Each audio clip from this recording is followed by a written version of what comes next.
Hi T-Nation, Tom Morrison here, and today we're going to go over one of the most essential hip mobility movements that there is. It is called the deep lunge test, and it looks like this. So what Jenny's going to do is set her hands down in a push-up position. She's then going to bring her left leg up beside her left hand. So her foot and her hand are right beside each other. She then bends that arm and then sees how far she's able to get her elbow down beside her heel while maintaining a completely vertical shin. You're not looking to test the ankle here. This is all about your adductors. Your groin is what you're looking to test here.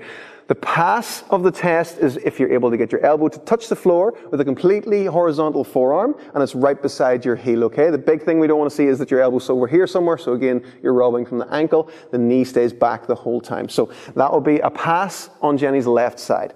Then, should we go back, we bring the foot back, we change sides, and then we see, can we get the right elbow down to meet the floor again beside the ankle, keeping the vertical shin, and that will be a pass on both sides. What you may find, if you're struggling with your hip flexibility, you may be halfway up the shin, or you may be maybe close to the ankle. Ideally, long term, we want to see you're able to pass the test completely. I'll explain why in a few seconds. The way to improve this movement is to actually do an exercise called deep lunge rotations. So what Jenny's going to do is get her elbow down to wherever you would feel a bit of a stretch. Hover there, and then she's going to rotate up to the sky with that same side arm, and then as she starts to bring her elbow back down again, she's going to pry open from her own hip, and she's going to start to breathe out as much as she can and try and get a little bit lower with each rep.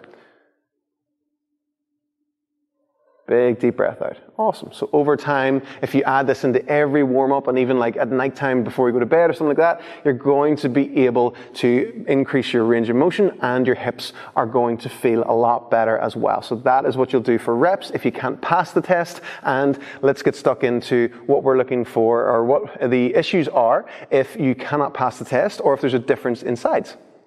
A few things to look out for would be if you're to fail the test on both sides. That means that your hip flexion is limited, and that is going to present itself in a few different ways, mainly with your squat. So what you'll maybe see is that you're going to be going down into your squat and that you will not be able to maintain a neutral spine and your pelvis will tuck underneath you. So that basically is that you can't sit in to your own hips. So you're having to compensate with the lower back. So as you improve your deep lunge test and you're able to pass it on both sides and integrate that into your actual strength work, your squat depth and your spine position will improve as well.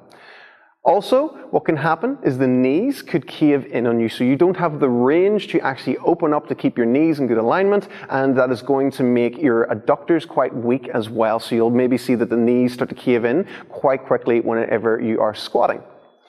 If you were to notice that there was a difference between sides, so one side was a lot tighter compared to the other side, that can be a big common cause of back pain and also your squat going off to one side. Or if you ever see that you're deadlifting as well, you'd notice that you're going off to one side. So if you're starting to load up heavier weights and that's starting to happen to you and you do this test and you find that out, you do more reps on that side to see if you can balance it out yourself. If not, I would definitely seek advice from a physiotherapist if you can't start to rectify that yourself. So always record yourself when you're training and look out for these issues and make sure you can pass the deep lunge test.